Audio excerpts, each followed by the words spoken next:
There are certain patterns that people do who succeed and certain patterns that people do who are frustrated or overwhelmed. And I want to share with you what those patterns are, because this is not about just giving you some little time planner, because that's not going to change your life, nor will a piece of software. What will change your life is learning how to control and direct your own mind and emotions, and doing it in a way that really gives you what you want versus what maybe your environment may be demanding from you right now. I hope that sounds like a journey that's enticing to you, because if it is, I think that the skills you're going to get here will give you a lot more than what you expected when you signed up for this course. Now, by the way, you signed up for a program here called More Time, and yet you know there isn't any more. So why would you sign up for a course like that? Well, probably because inside of you, you know that there's more time for what matters for you if you restructured your life a little bit. You may not know how to do that, but a part of you knows that that's really possible, or you wouldn't even take in a program like this.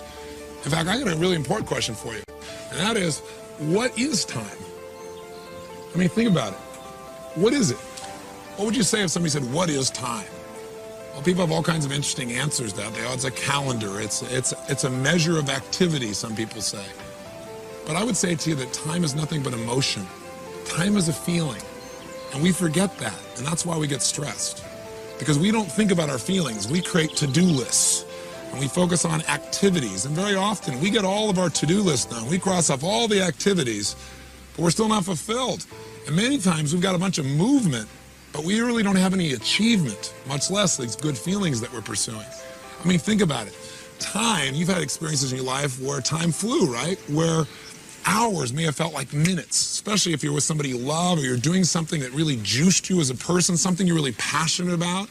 So you and I got to get clear that if we're going to have more time, what we really have to have is more of the emotions we deserve, that we're going to have to learn how to direct and shape our own lives in a new way.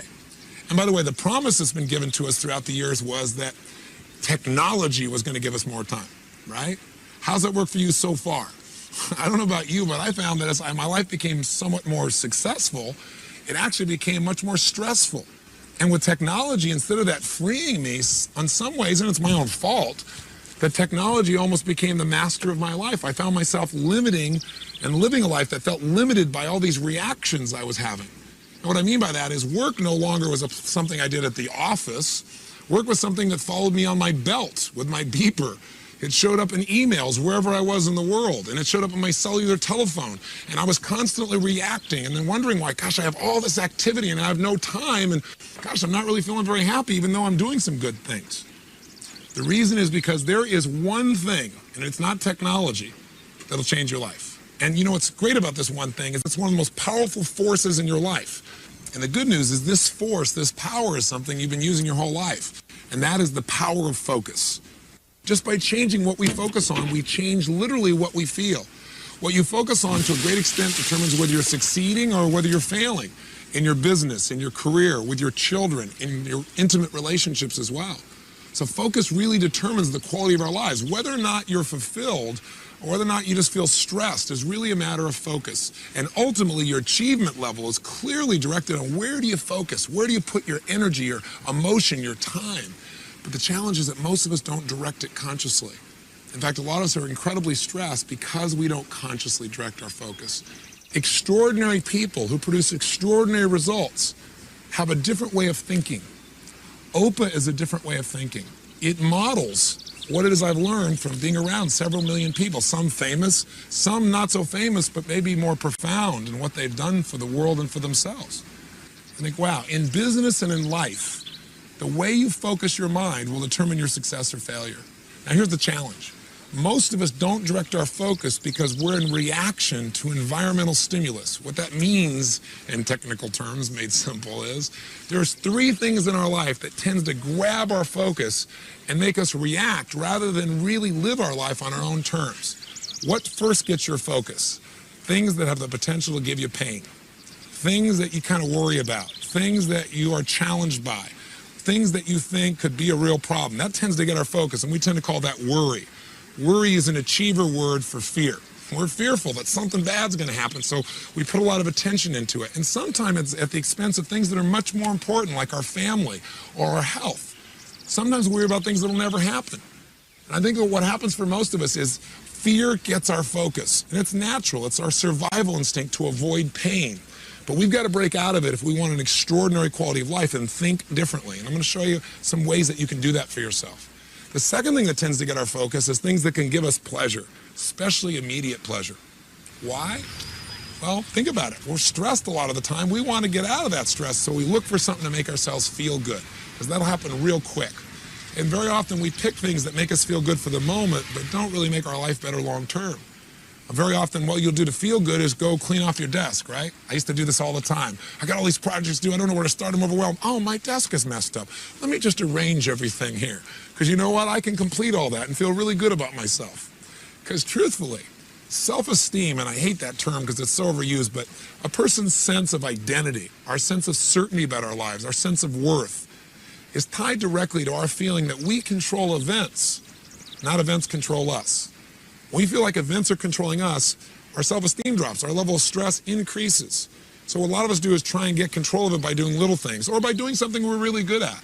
You know, let's say you spend a lot of time in your work and you don't spend much time with your kids because at work you feel like you're in control. And gosh, kids are a challenging thing. They're so different, they're so unique. You think you get all handled, and they surprise you with something new, right? So very often we try to focus on those things we feel good about. Sometimes it's at the expense of the overall value of our life, and again, we're reacting still. The third area that tends to get our focus, if we don't put the stakes in the ground up front and say, here's what I'm gonna focus on, here's what I want for my life, is sure enough, we tend to get caught up in other people's demands. And then our life becomes about responding to other people's urgencies and reacting. You might say, but Tony, you know, my supervisor is gonna do that, or my boss is gonna do that. Yes, but I think you're going to find when you learn this OPUS system, you're going to be able to get your boss to get results they never had before. You're going to be able to do more for them than they've ever seen before. And you'll be able to literally help them to manage you and themselves more effectively if you have a supervisor. If you're in charge, quote unquote, then I think you're going to find that there's going to be a great deal of fulfillment, and you won't be responding to everybody's demands there either. Does that sound like it might be useful? I can tell you something, as long as you're responding to the things that concern you, the potential for pain or worry, as long as you're trying to get a quick fix of feeling good, as long as you're responding to people's demands, you're living a life of reaction, and you won't get the level of fulfillment, much less the results that you really deserve. So how do we turn that around? Well, first of all, you got to understand the price of focusing on what you fear. And I'll give you a fun, simple example. Years ago, I took up a fun sport, which is auto racing. And when I first went to this racing school, the very first time you get there, here's what they do with you. They put you in a car, and they say, we're going to show you what an automobile is capable of and what you can do. So you get next to this race car driver, and they take you through this course, and they're going 140 miles an hour straight at a wall in a corkscrew turn, and your heart's beating out of you, and they do it. And by the end of this thing, they look at you and say, you know, in 4 days, you're going to be able to do this. And you think to yourself, you're joking. There's just no way this is going to happen. But they say, let me tell you the secret. The reason you're scared right now is you don't know what you'd do if you got out of control. You don't know what you'd do if you got caught up in a spin. And I said, so before you ever learn to drive, the most important skill that you got to develop is learning how to come out of a spin quickly. And when the man was telling me this, I thought, God, what a great metaphor for life. Because we all do really well when things are going well. It's when we go into a spin, when things aren't working out well, when things that are stressful happen, that we kind of lose control of the direction of our lives and start reacting. And pretty soon our fear tends to cause us to end up on the rocks or in the wall, so to speak. So I said, okay, well, what's the secret? He said, it's really simple, Tony. Here's how it works. Here's how you come out of a spin. Focus on where you want to go, like this left-hand turn we're going to need to make. Don't focus on the wall in front of you. If you focus on what you fear, the wall, guess what happens? The minute you focus on it, you steer in the direction of what you focus on, and your life or your car moves that direction. If you focus on what you want, you will automatically steer everything in the direction of what you want. He said, do you ever hear about, you know, somebody driving down like a desert highway, and there's like a telephone pole every quarter of a mile, and this guy's driving his Porsche 100 miles an hour, and it's the telephone pole? And I said, yeah. He goes, that happens all the time. He said, you know why? As soon as people start to feel like they're out of control, they focus on what they're afraid of hitting, and they drive right into it. I thought, that's a great metaphor for life. He said, so all you got to do is don't get scared. Even if you do get scared, you will. Even though you're fearful, focus on what you want, not what you fear. I said, no problem. I teach this stuff. How do you think I did? Not very good. Because what happened was he was smart. He got me driving for a while, and I was concentrating, and I was waiting. I knew any moment he's going to do this. But see, life doesn't give things to you. It doesn't give you challenges when you're ready for them. It's like just when everything's going great, that's when life comes by and gives you a little test. That's like when our Creator says it's time for you to grow and you're not ready for it, so you're going to grow the most right now. And so sure enough, I'm driving for 10 or 15 minutes. I'm waiting for us to push the button. After a while, I kind of just get caught up in the rhythm stuff, you know, kind of like getting caught up in your life. And all of a sudden, he pushes the button. We start spinning out of control. What do you think the first place my brain goes? Wham, right at the wall. I'm driving right into it. He is smart, though. He wants to save our lives. He grabs my head and forces me to look in the direction we need to turn. And I'm fighting him because I want to see myself die. Right? Fortunately, he keeps holding my head. Now, as I turn and focus on where I want to go, without realizing, what do I instantly do? I turn in the direction of what I want. Now, I got a question for you, though. Do you think the minute you turn and you do the right thing, because now I'm doing the right thing, I'm turning the right direction, do you immediately get rewarded for that? See, we have a thing called momentum that's still going on. We're in what we call lag time right now, where we're doing the right things, but we're not getting the reward because of the old momentum. It's kind of like you ate like heck for 30 years and now you've eaten well for 2 days and you go, gosh, I'm not getting the result yet. Keep focusing, keep eating the right way, and it'll turn. But you got to keep the faith. You can't look back at the wall because that's what you want to do. You want to look back and go, it's not working. I want to see the failure. I want to see the crash. Fortunately, he keeps holding my head. And what happens? Sure enough, we turn. And a few seconds later, the wheels catch and we turn and we miss the wall by about 2 or 3 feet. My heart is beating out of me. He goes, did you learn? I said, I learned. Did I learn? No. Took 3 or 4 more times of doing this, of him forcing my head before I finally got it down. I got a very important question for you, though. If you focus on where you want to go, are you guaranteed not to have problems, guaranteed not to hit the wall? The answer is no. You could still hit the wall. But let me ask you an alternative question. If you focus on what you fear, if you focus on the problem, if you focus on the challenge ahead of you, and you drive yourself into that, are you going to crash? The answer is 100% yes. So there's no guarantee in life, but if we focus on what we want, our outcome, which is what OPA stands for, the first O in OPA is outcome. What do I really want? If we focus on that, our chances increase geometrically. If we focus on our fear, we got a real problem. So the obvious question becomes, okay, well then how do I control my focus, Tony? Do I just think positive? Well, let me give you a clue. I don't believe in positive thinking. I don't believe you should go to your garden and say, there's no weeds, there's no weeds, there's no weeds, and do a bunch of affirmations. I got news for you. The weeds will take your garden. I believe in something really simple. I believe in seeing life as it really is, but not worse than it is. See, most people say, well, I'm just a skeptical person. I'm just a pessimistic person. What they're really saying is I'm fearful. I don't want to get my hopes up. I don't want to be disappointed again.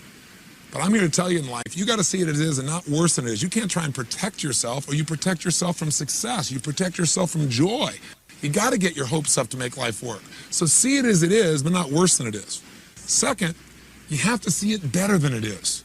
Otherwise, there's no drive to make things better. You got to get a vision for what you want. What's the outcome? What's the vision for your life? Otherwise, you'll get caught up in the to-dos of daily living, and you'll say, gosh, you know, I don't know what it is, but I feel like my life's about making a living instead of really experiencing life.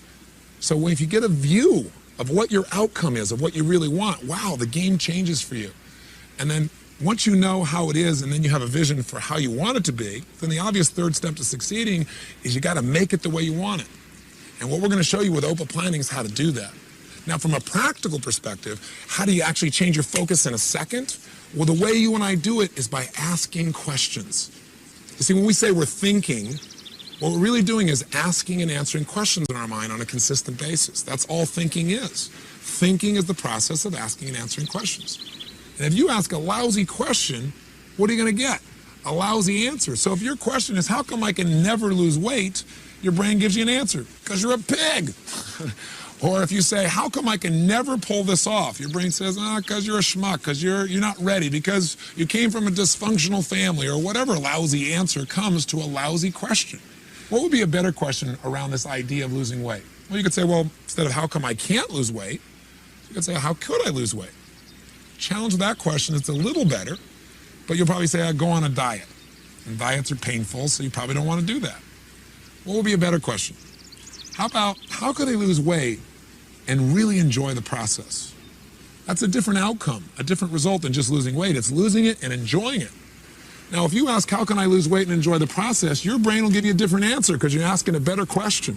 Now it might say, you know what? I've always wanted to learn to horseback ride or play polo or whatever it is you love to do. Now maybe I'll go do that. Or I love to play basketball. What if I could play basketball and I'm not even thinking about losing weight and it'll happen automatically? If you want a better answer for your life, you got to ask better questions. If you want a better plan, then you better ask better questions. And by the way, this is true of some of the most riveting aspects of our life because all human beings' lives are driven by the questions they ask. Some people succeed in life and they ask the question, you know, what's wrong with me? And they wonder why they feel depressed all the time. Or why can't I figure things out? We have to be very careful about the questions we ask ourselves. Does this make sense? I hope it does. Whether it's a Martin Luther King asking a question about his dream and how we can have equality, or whether it's a fun quote or a powerful quote, or whether it's a question of a leader like Robert Kennedy, but we know the famous quote said, some people see things that were done and they ask why. I look at things that were never done and ask why not. If you want to change your life, you got to change your questions. And if you want to change the experience of planning, you got to stop asking that silly question that everybody asks when they're going to plan something. I used to do this all the time. What is the question we all ask when we're going to plan something? What do I need to do? That is the wrong question. So why is that a lousy question? Why do we not want to start out when we're trying to plan our day or a week or a month or a life by saying, what do I need to do? Because you don't know the answer of what you need to do until you decide what it is you want. What is it you're looking for in your life? I mean, if you think about it, we've seen all these new time management systems come out, and I've used them all, and they all added some value to my life. But none of them really helped me to achieve at the level I now achieve, and they certainly didn't help me to really be fulfilled. They were about making up my to-do list of all the things I needed to do, and I found myself at the end of the day, even when I crossed everything off, very often still not feeling fulfilled. Because a lot of times I got everything done, but I didn't really achieve anything, and I've learned in my life not to mistake movement for achievement. See, 100 years ago, 200 years ago, maybe it was okay to make a to-do list because life wasn't that complex. The thing today is you're the mom, you're the dad, you're the husband, you're the wife, you're the lover, you're the community activist, you're the top peak performance athlete, you're the marketing manager for the company, you're part of the coach of the Little League team. And what you need to do depends on, are you being a mom right now, or are you being a business person? Are you being a lover? Are you being a best friend? Are you being a daughter? Who are you being? So, and we can't just try and manage all these roles also of our lives and expect we're going to have a life that's fulfilling when there's so much going on. We need a simple system that will help us before we try to design a plan for our time, to really design a plan for our life. And that's what you're going to do starting today. And it's not perfect, and it isn't something that's rigid. It gives you all kinds of flexibility. But it allows you to decide, hey, these are the areas of my life I'm really going to focus on. I'm going to make sure I put a certain amount of my time and focus right here in my family, right here in my physical body so I have the energy I want, right here in my emotional well-being, right here as being a marketing manager, right here in my business and empowering the people that I work with so that we have a great environment, that we don't just get results, but we have fun. So we're going to show you a system for how to do that. And once you have the plan for your life, then your planning will not start with that silly question of what do I need to do? That's a lousy question. You're going to ask a different question. You're going to ask 3 of them and in a very specific order. And I'll just tell you up front, it's really simple. The OPA word stands for the 3 questions. Before I tell you the 3 questions, let me tell you what anyone who succeeds knows. You find anyone who's successful in any area of your life, business, finance, emotion, they're happy, they're fulfilled. Here's what they know. Number 1, they know what they really want. Most people don't know what they really want. They don't know what we call their outcome, their result. And when you don't know what your outcome is, when you don't know what you really want, life can be really frustrating. Life becomes a bunch of things you have to do. And it doesn't give you any juice. You don't have a clear direction for your life. And without a clear direction, very often you end up on the rocks of life. You just don't have the guidance. You don't have that sense of that my life has some kind of meaning. The second thing that people who succeed know is not only what they want, but why they want it. Because the reasons are what drive us as human beings. That sense of purpose, that's where the emotion is. That's where the juice is. Not just getting a target, but knowing why we want that target. That's what will get you to have the energy to actually follow through. And then the third question they know is, what do I need to do to make that happen? And people that know what they really want and know why they want it can usually figure out how to make it happen because they got enough drive and enough clarity about what they want. So OPA stands for those 3 questions in a very specific way. Let me tell you what OPA gives you, freedom. Because what happens in life is most of us think our to-do list has to get done. Many times you don't have to do your whole to-do list. Most of us know that 20% of what you do gives you 80% of your results in life, doesn't it? And so what we're going to show you how to do is to have more flexibility, have a lot more choices, and get more results with more fulfillment by taking it through these 3 questions. And I want to point something out. OPA is not a time planner. Again, it isn't a book. If you open this book, you go, oh, it's got a calendar and it's got an A through Z, and so do all these other programs. Or here's a nice piece of software. That's not OPA. OPA is a simple system of thinking that will change your focus, which will immediately change how you feel. It'll change the direction you're heading. It'll turn you in a different direction, and it'll get you a different set of results. Not only is it a simple system of thinking that changes direction and results, but it'll also make you feel fulfilled. Because think of it, the only difference between work and play is your purpose. A lot of people, when they're playing, do things that are really actually hard work. But they don't call it hard work because they say it's fun, because they decided, I want to do this. This is a cool thing. This is competitive, or this is creative, or this is strong. And everyone I know who succeeds, their work has become play for them. They have really found a way to enjoy what they do because they found an empowering purpose. Activity without purpose is the drain to your life. It's a drain to fulfillment. It's a drain to achievement. So we're going to get these little simple questions, and we're going to show you how to use them in a practical way. This book will guide you to get greater results and greater fulfillment. That's the whole process of what OPA is really about. Part of what OPA is going to do is you're going to put the stakes in the ground to say, these are the most important things in my life, and I'm going to focus on them daily. And you're going to start noticing things that will bring you closer to what it is you really want. If you focus on a to-do list, guess what you get? More to-do lists, more lack of fulfillment, more things to have to do. I don't want your life to be about being a human doing. I want it to be about a human being where you experience what you really deserve and what you really want.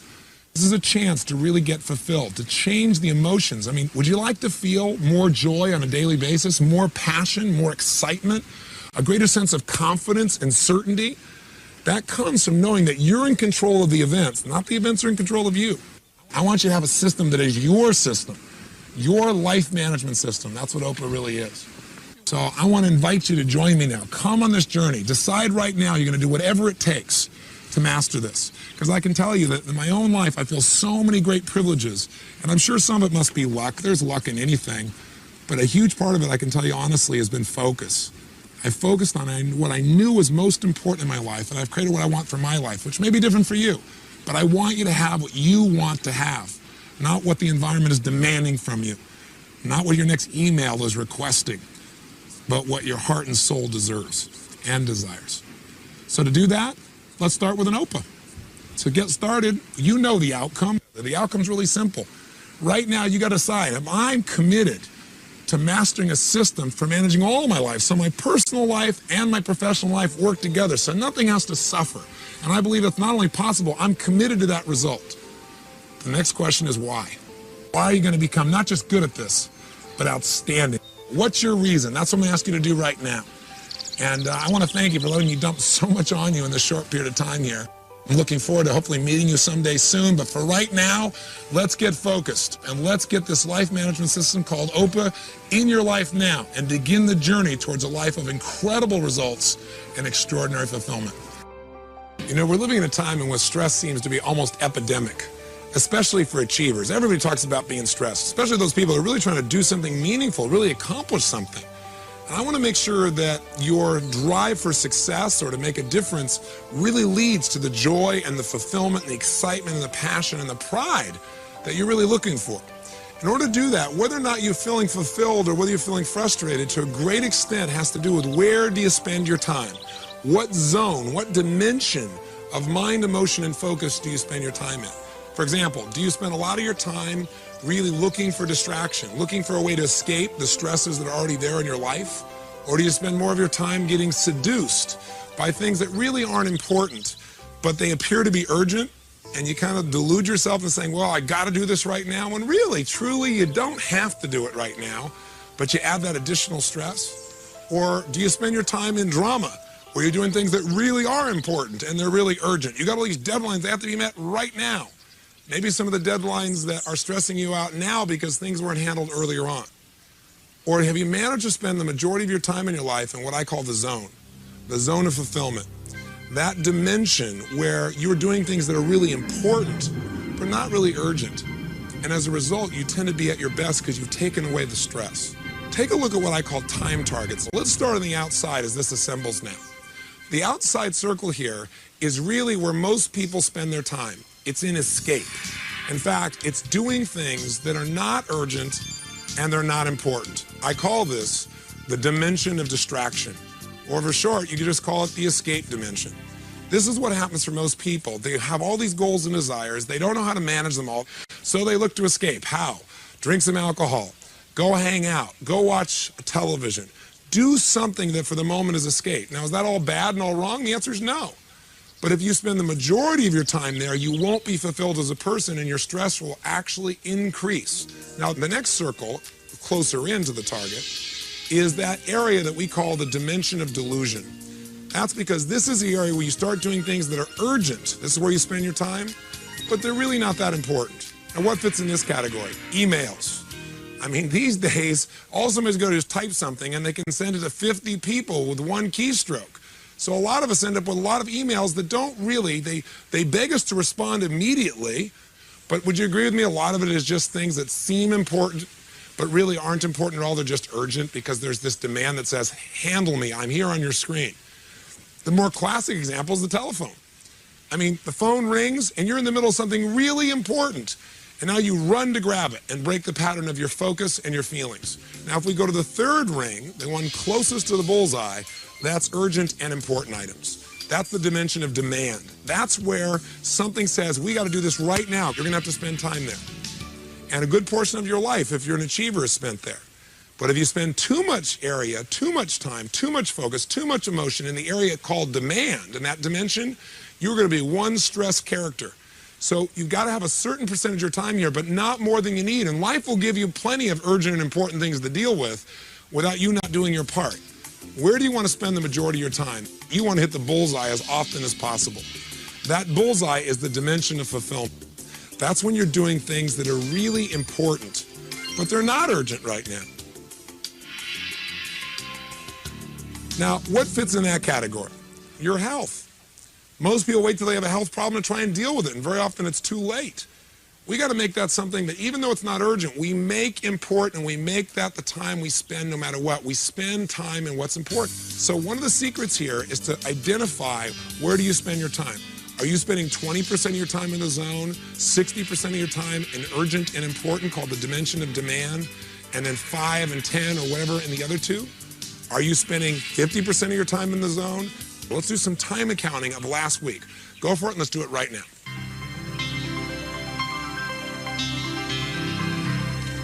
So what did you discover? Where are you spending your time?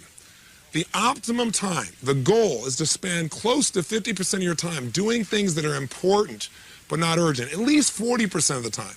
If you're in that 10 or 20%, I know you're going to be stressed and you're not going to be as effective as you could possibly be. Does that make sense?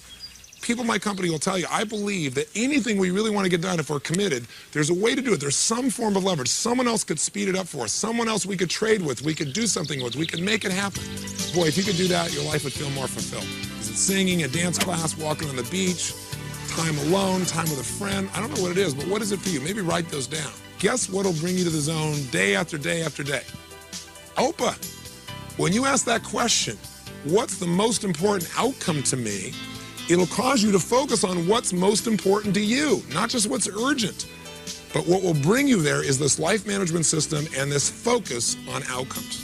So have I sold you yet? You got to make sure you focus on spending as much time as possible doing what's important and not urgent.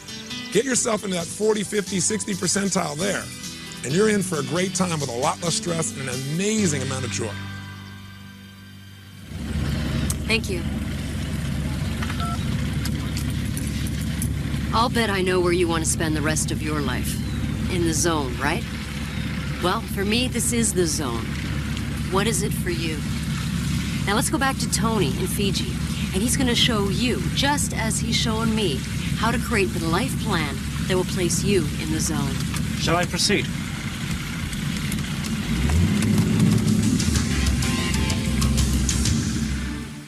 Now we're going to talk about categories of improvement. What we're really talking about is creating a life plan for you now. If you don't have a plan, you fall into somebody else's plan. It's the old thing of, if you fail to plan, you plan to fail. It's an old overused phrase, but it's really true. Without a plan, your focus goes to what you fear, something that could give you pain, or it goes to something that gave you pleasure for the moment so you can get out of the stress, or it goes to something that someone's demanding for you. We want you right now to begin to create a life plan. In order to have a life plan, you got to have something you can manage. Think of this as a life management system. If you're going to manage your life, you got to look at what are the areas of your life that you really need to manage in order to succeed and be fulfilled. We call these areas, obviously, areas of management. There's only two primary areas of your life you really have to manage. Area one is obviously your personal life. And we're going to take a look at what are the areas that you need to focus on a regular basis in your personal life in order for you to not only be fulfilled, but have a life that really works. In your professional life, there are a lot of different things you got to look at. If you try to think about all of them at once, it's a bit overwhelming. But virtually everything you do in your business life or career can fit into 4, 5, 6, or a dozen categories. Think of it as areas you're going to focus on. And the reason we call them categories is we don't want to just focus on them. These are areas that we want to continuously focus on and do things to improve them. Now, if you don't come up with an area and actually define it, life tends to grab your focus. So for example, in your personal life, what would be an area that you would need to continuously focus on and continuously improve if your life's going to work? Well, one area of your life would have to be your physical vitality and health. If you don't take care of that, if you don't focus on it, does it get better automatically? You and I both know the answer is no. You have to put focus in it, and you also have to measure it. The same thing's true of your finances. Finances don't get better by just hoping. Finances don't get better without focusing on it. If we don't focus on it, our finances tend to stay where they are or get worse. Same thing's true of friendships, relationships. Same thing's true with your family. Same thing is true of your spirituality. If you don't put a focus on what you believe spiritually and making sure you're measuring that you're really aligning yourself with your creator or whatever you believe, then you don't feel that same level of fulfillment in that area of your life.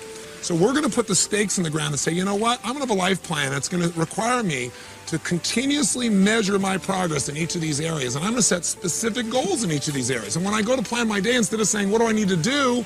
I'm going to say, what's most important for me to achieve? Because unless you come up with those categories, your focus will go to the urgencies of the moment, and you'll be pulled out of the zone, and you won't get the results or the fulfillment you deserve. Think of it this way. You cannot manage what you can't measure. So you got to stop and measure it and say, this is what it's going to be, and this is how I'm going to achieve it. In fact, and a good metaphor for it is this, the little wheel of life. It's just a simple thing. And let's have you watch us do it, and then do it for yourself. Like, for example, in this person's case, we'd say, where is this person in these 6 areas? Their physical body, where are they compared to where they want to be? If the dot in the middle here is 0 and the edge of the wheel is 100% of where they want to be, where are you? Are you 100%? Are you a 10 physically? Or are you a 5 or a 3 or a 7? Let's say this person says, well, I'm about 70% of what I'd like to be ideally. Okay, well, let's figure out about 70% of the distance and draw a mark right now, just like we've done. Let's look at emotional life for a second. Where are you emotionally compared to where you want to be? Emotion means how much joy, how much passion, how much excitement. It's probably about 30% of where I want it to be. Well, then draw a line of it's approximately 30% like we're doing here. And let's look at the next area. Let's say your financial life. Where is it compared to where you want it to be? Well, I have very big goals. I'm about 10% of where I want to be there. Someone else may say, no, I'm 90% of where I want to be. Okay, well, mark that. Let's look at your family life. What's that like? You go, no, that's really good. I'm really happy with that. That's about 80%. Where's your spiritual life? I'd say if I was honest with myself, that's about a 50% of where I really think it needs to be. And lastly, you say, what about your career? And you say, well, my career's doing pretty good. I give that 90%. Connect each one of these sections so they become a continuous outline, forming a shape. All right, now look at the shape we've got here. If this was the tire on the car called your life, how would your car drive? Well, for most people, it would be a rough ride. The categories of improvement, having these areas you're not just going to focus on continuously, but you're going to constantly improve, have specific goals for and plans for, and that your life revolves around, will not only take you out of overwhelm, but it'll give you the power of balance. Because for most people, they think of balance as a passive thing. Balance gives you this well-roundedness that allows that tire to go stronger and faster and produce greater and greater results while being more and more fulfilled. So we have 2 areas of management. What are they? They're, of course, our personal life and then our professional life. Let's just take one of them. Let's take your personal life. And let's come up with what are the areas of your personal life that you're going to continuously focus on and improve. Do you get the idea? Okay, you don't have to do this perfectly, and you can change this. It'll only take you 2 or 3 minutes. Go ahead and do this right now.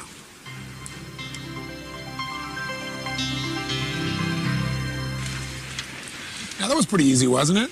I mean, it doesn't have to be perfect, but you'll tend to notice that most people in their personal life have very similar categories because there aren't that many areas of our life that we really need to focus on for our life to be fulfilled and to be successful and for it to be balanced.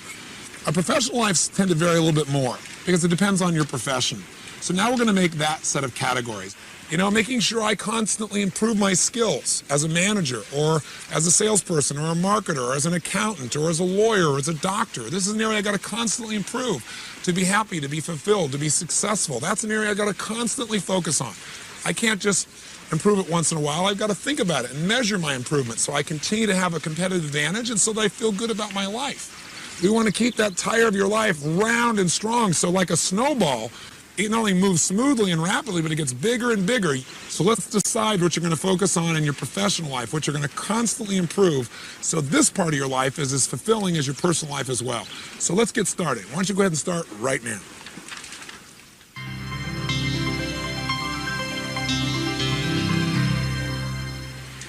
So how'd you do?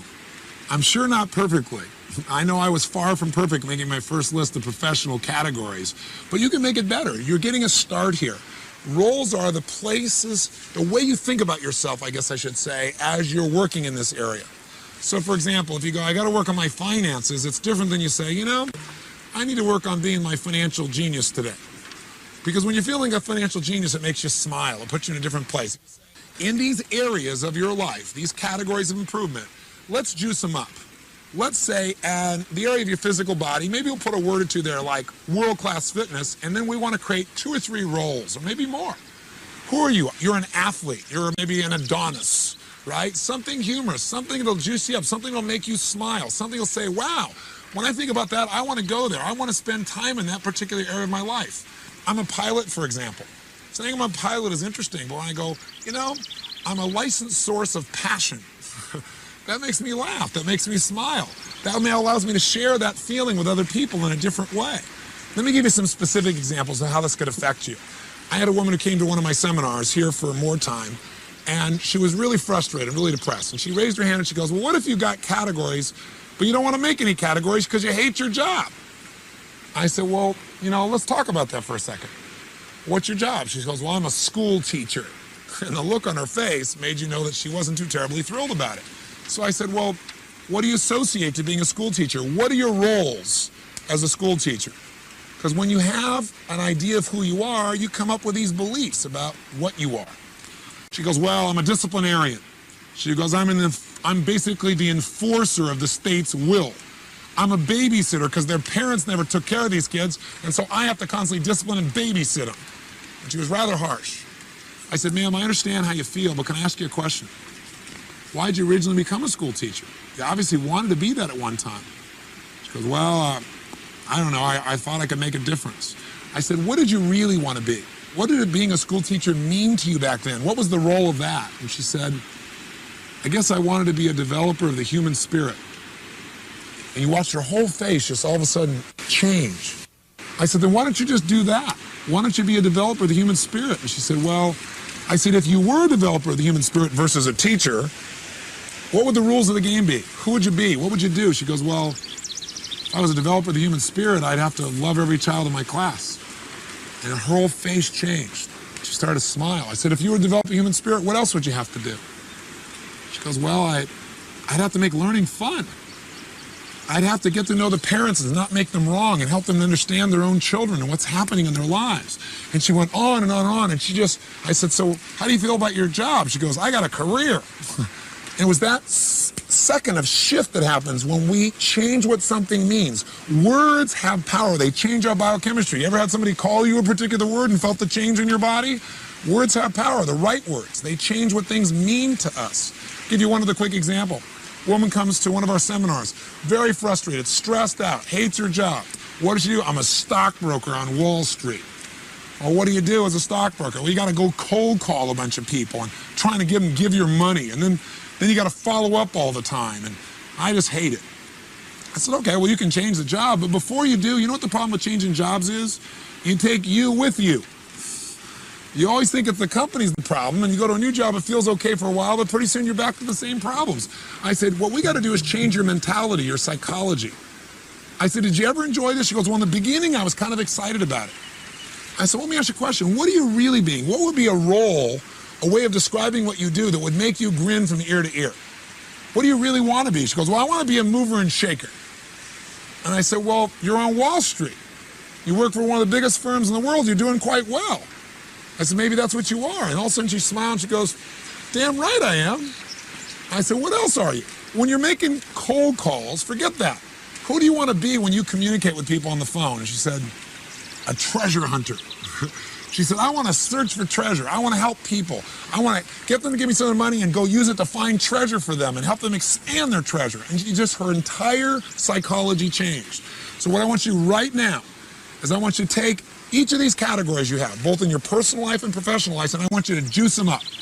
Maybe make the name of the area a little bit more juicy, but most importantly, come up with 2 or 3 roles that make it fun to be there. Little things make a big difference. Let me tell you what Oprah's going to do for you. Well, most of the stuff you know, but maybe you have your own words for it, or maybe at times you do this and other times you don't. All I'm doing is giving you a set of words, a system that you probably already do at times, but by knowing what it is, you can do it consistently and not hope some of the time you feel good and sometimes you don't. If you're heading in this direction right here and we make a little 10-degree shift with Oprah, that seems like nothing. But we take that out a week from now, a month from now, 6 months from now, you're in a totally different destination in your life. Radically different difference. And language and identity are a big part of that. But start this process right now of juicing up your life by figuring out what are the roles you're going to play in these areas that are so important in your life called categories of improvement. Let's do it right now. So we've got to ask those questions. So now the big question is, how do we turn this into a system? Well, a big part of the system of being able to manage something, besides knowing the outcome, knowing why, and the action item, is creating a visual chunking system. Now, what the heck does that mean, a visual chunking system? Well, let me give you an example. When we are given tons of information really quickly, and we get this little bit of information, this and this and this and this and this and this and this and this, pretty soon a human being gets overwhelmed.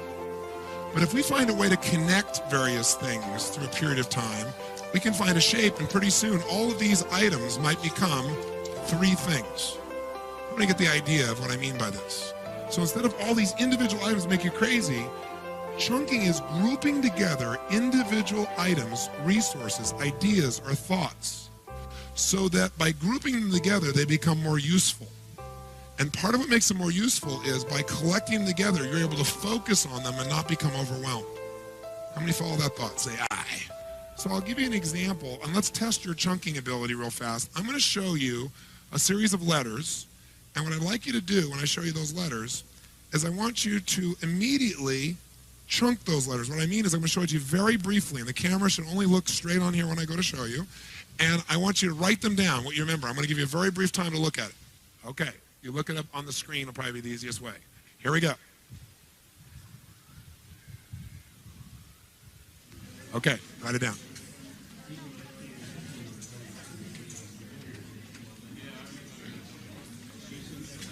Raise your hand if you're finished. Raise your hand if you're finished. Okay, great. So I'll turn around now and then see how accurate you were. How many got them all accurately in order? Let me see a show of hands. Okay, keep your hands up. So we got less than 5% of the room, probably 3% of the room. How many got, well, how many letters are there? I think there's 11. 1, 2, 3, 4, 5, 6, 7, 8, 9, 10, 11. How many got, of the 11 letters, you got at least 7 or more of them accurately? Okay? How many got less than 5 accurately? How many got less than 5? Okay, good. So what if I said to you, now how did you try to figure this out? How did you try to remember this? Someone who succeeded and did it. Sir, did you get them all? Okay, tell me how, now what I want to see is how he chunked it. Now what does chunking mean? He didn't try to get the whole thing at once. He grouped it in some way, I'd be willing to bet. That's why he was able to retain it. So how did you chunk this? EUB, QEL, and EUB, QEL, QEL, and then QRAW, or UU. Okay. So he chunked it into 3 chunks. Okay, and that helped him to remember it. Okay, give me a hand. Nice job. Yes. Tony, I didn't write them down. I just flashed on it, and I know what the word is. You knew what the word was? Yeah. Okay. What's the word? Albuquerque. That's correct. What if I wrote it this way? How many of you would have been able to write it down? Can you see it? How many of you wrote it out that way, you would have been able to write it down immediately? Let me see a show of hands. Sure, because you recognize Albuquerque, because Albuquerque is one chunk for most of you. But it was all these things that were random, most of you weren't able to get it. Many of you tried and failed. Let's see why you did. Now, are you from Albuquerque? Do you know anybody in Albuquerque?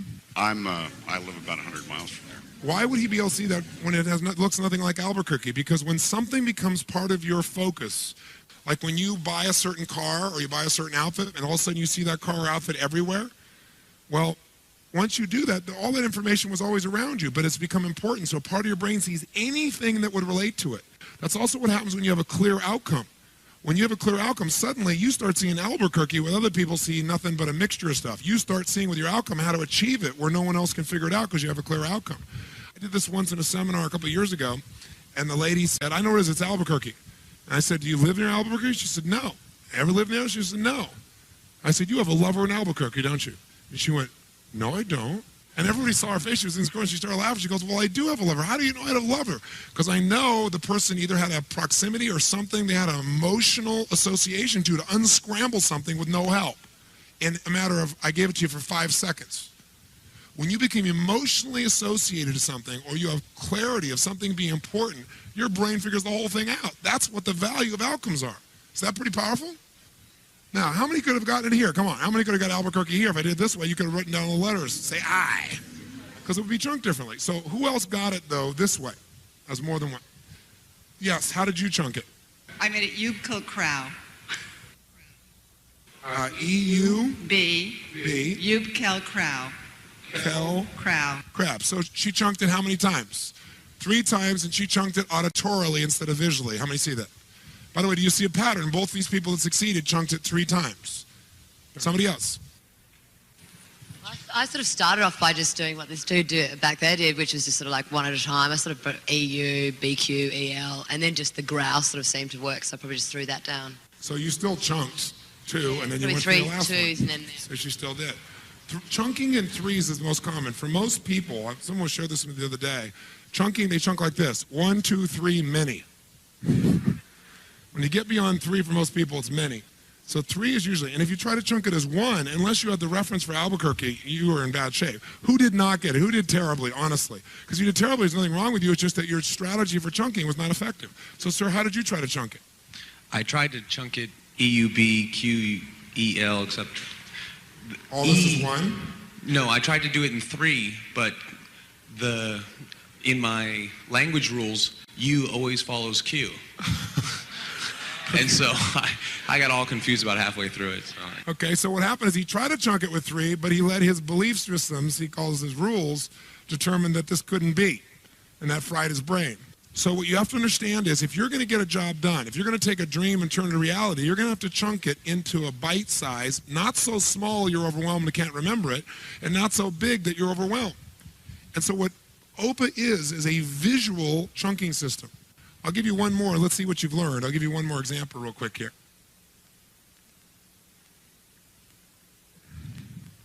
Are you ready? This one's easy. Ready? Put your pens down. I want you to remember this in your head. This is a chunking thing. Here we go. How many got it? Let me see your hands. Okay, how many did not get it? Okay, those who got it, raise your hand and tell me how you chunked it. Yes, ma'am. I read it out loud to myself. I said, that says Turaparini. Turaparini. 3 syllables, 3 chunks. She used auditory, 3 chunks. Give her a hand. Nice job. Oh, come on. Give her a real hand. Who else got it? Yes, ma'am. How'd you do it? I'm a linguist, so I tend to look for the word that I know in any of the languages that I've studied. In this case, T-E-R-R-U is like earth. Oh, that's interesting. And I kept it in my mind. So earth. And the Pyrenees in France, so I kept the mountain. So the point is, the ideal chunking system is 3 if you have no reference. If you have a reference for something, you can chunk it in a larger chunk. For example, driving your car, your stick shift now is one chunk for most of you. In the beginning, it would have been useful if you could have said, okay, there's the things I do with my feet, there's the things I do with my eyes, and the things I do with my hands. But what happens for most people is they go, well, what am I going to do? I got to put this, and I got to do this and this, and they have no chunking system in the very beginning, and so they're overwhelmed. But very quickly, unconsciously, your brain begins to chunk 3 things, and eventually, when you're familiar enough, it becomes one thing. It's like it'll all come together in your head, and you'll be able to do things no one else can do. How many follow? So what I did with the human brain is chunk the entire psychology of what makes a human being do what they do. So that's what you can now do with your life as well through this process.